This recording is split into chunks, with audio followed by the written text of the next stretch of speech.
that's what love is, like that is like what they are. Who am I that I would push back? Is that the loving thing? You made a bed for me to lie in. You know I'm trying. See, good things we never look back. With climate change, therefore we better address it. And we put sort of RSG right away this year. We think that's going to continue to develop. And we do better as an industry. And those who embrace it will be good. And those who will ultimately just not very, very well. So I would say that's probably the thing that we talk about, number one. Number two, we talk about consolidation. When the industry consolidates and as we get costs down, hopefully over the next 5 years, there'll be some neat opportunities for those who participate, those who pretend like it's not happening. I think they'd like that.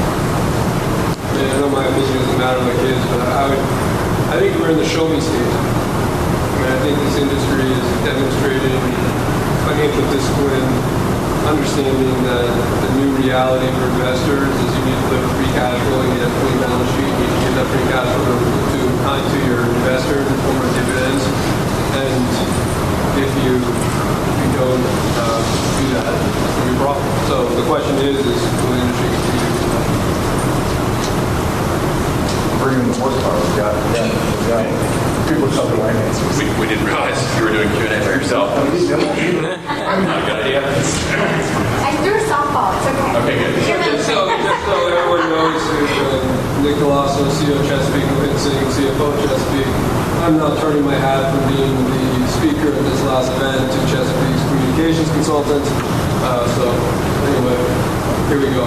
Great. And we just have a few minutes, I know you thank you for being out with them as well. Can I ask a question? Sure. Yeah, so I'm Robert Lewin, McKinsey, a researcher. Would love just general comments on how capital structures are changing and debt is just going so low. Pioneer redeemed sub 1% debt yesterday, and you kind of look at it and go, as an analyst, all this is development drilling. I think at some point, does debt not go too low?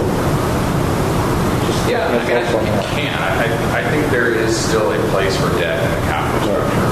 But when you are in a position like many in the industry are this year, Pioneer certainly generating jobs and free cash flow, they're going to return a bunch of it to shareholders. Paying down debt is a way to store cash, in fact, because you're creating balance sheet capacity for some future use. And if you're Pioneer, you have confidence that that balance sheet capacity will be available for you if you want it again. So it's kind of another way to store cash without just holding cash, which offers zero return. So you buy a piece of debt that has a 1% coupon.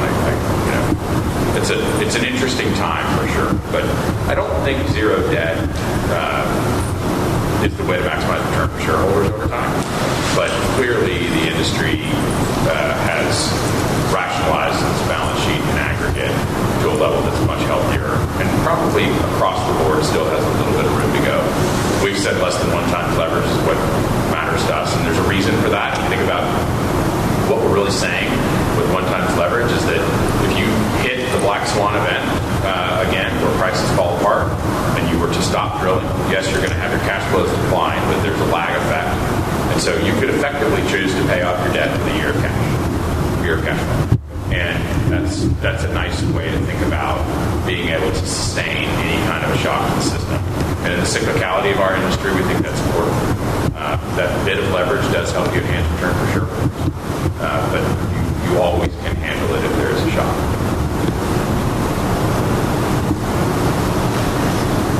I've got a whole bunch of no one else. I'll jump in there. Ken Lavin with the Crude Life. I'll give you softball questions. I'll make it easier. I've got 4, but I'll do. You kind of answered one already about what your plans are kind of for 2022 a little bit up there. Great job, by the way, slipping that in. That was great during your presentation. What do you feel our industry as a whole needs to get behind this year? So, I think we need to get behind the concept of how we supply energy to domestically, of course, but internationally as well, in a model that fits what the market is demanding today. And so the phrases that we have out there that we think matter are that our energy production should be affordable, reliable, and lower carbon. And affordable and reliable is something we've been for a long time. Lower carbon is something we have had a profile of that doesn't get recognized very well. And it's something that we have to continue to embrace how we talk about, embrace our intentions for further lower carbon and show up with it.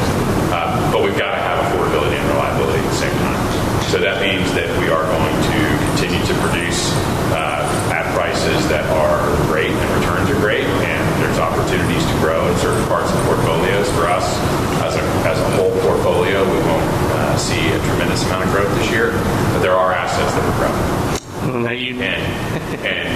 we think that's appropriate and important, and those returns are really attractive, and we're filling market needs that are there. $6 gas, $5.50 gas is actually not great for our industry. So we know supply will show up to bring that back down. Demand will, of course, moderate through seasons and weather, but supply will grow, and it should. Perfect. Last one, and this kind of, not to be an ender for you guys, but anything you'd like to say to the hardworking men and women of our industry to motivate them for this year of 2022? Yeah, I think the industry is in great shape, and I think the opportunities are, after a couple of tough years, are back to being really exciting about how to think about growing your career and having a long and prosperous career in this industry. The industry has been through some really, really tough times, but given the health balance sheets that we talked about a few minutes ago, given the willingness of the industry to moderate growth in favor of financial returns, really makes the ability of the industry to have a longer horizon and a more stable employment, and therefore opportunity set for the people in it. It's just much better.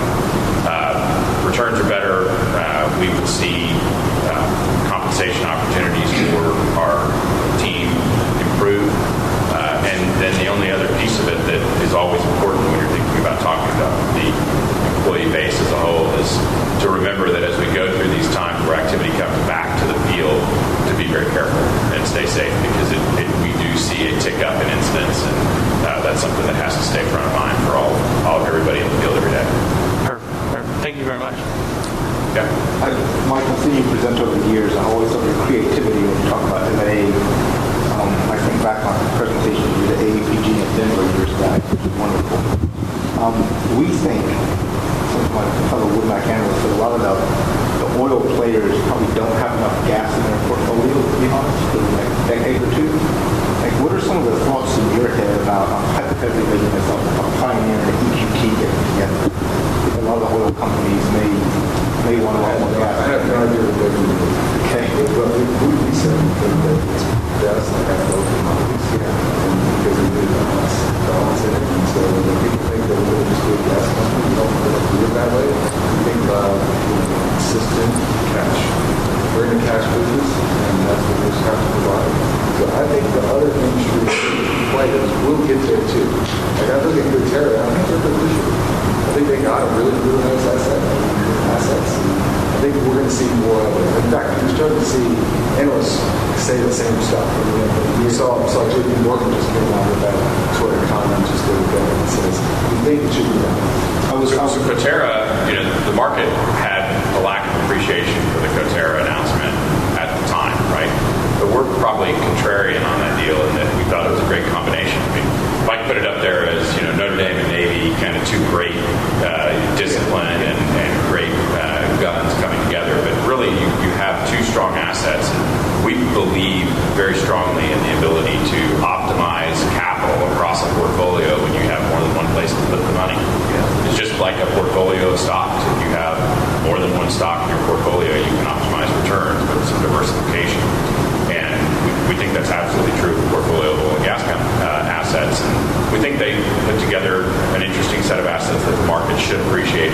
And you've seen that really after an initial lack of appreciation, the market has grown its appreciation for it. Gas has performed really well, and that's helped that. And it's highlighted the value of that diversity. I think the asset combo was good. I mean, it has some similarities to WPX and Devon. I think what the overhang was a little bit was probably synergies and the percentage of market cap at the announcement. Yeah, I think that's probably right. And I think there's also, a bit of a curveball in there as people were trying to figure out, did the social issues have an impact on that? The investors want to see that deals get together for all the right financial reasons and not social reasons. And so I think it felt like there was a curveball there, a question mark around it. And I don't know that that curveball was fair or right. I think they put together two good assets that'll do well together. The reason I was going to ask about the mix is you guys had a pretty big pivot, at least by kind of Woodmac models, when you did the Chief Powder River deal, because we had projected some oil growth in the PRB, and now, that's over the Continental, and now you got more gas growth in the Chief. So just through kind of one announcement, there was a pretty big shift in what the portfolio could be in 10 years. Yeah, except that we've been pretty clear that we weren't investing in the PRB, right? I mean, we've had one rig at the end of the year in the PRB that was really doing some obligation drilling, and we said we wanted to see how that goes to determine if we were going to allocate more capital there. And the PRB has been a good asset for Chesapeake. We've drilled some great wells there, but we've got a really hard time creating a consistent program out of the PRB. And so when you think about it, competing for capital, even in an oil portfolio inside of our company, it was always going to be third. Our Eagle Ford, the two legs of our Eagle Ford asset, our legacy Eagle Ford asset, and then what we call our Brazos Valley asset. We're really thinking about that as one pool of capital today, broadly as the Eagle Ford. It's going to win that capital allocation analysis every time because it's more consistent. And you have a higher probability of success as you think about putting capital to work there. And so powder wasn't very big. It was going to be really expensive to get it big. We were going to have to spend a lot of money. And the probability of success to do that was going to be lower than other parts of our portfolio. So it really was a tougher fit. And Continental's going to do well with it because they are going to be big in the basin. They bought a bunch of other stuff. They're going to consolidate it. Yeah, they're going to consolidate it in with the other stuff they're doing. If you run that asset at the right pace of development, you can be super successful. The wells that we're turning over to them, they're work in process right now, we think they're going to be fantastic. And you just have to have the right pace of development, and that's probably a pace that doesn't fit our strengths as well. We do well if we can go stand up. Right now we have a half dozen rigs in Haynesville. We can plan out a program for multiple years, and we can go hit it hard, and we can bring all of the efficiencies of scale to that operation. We can drive down our costs through our supply chain.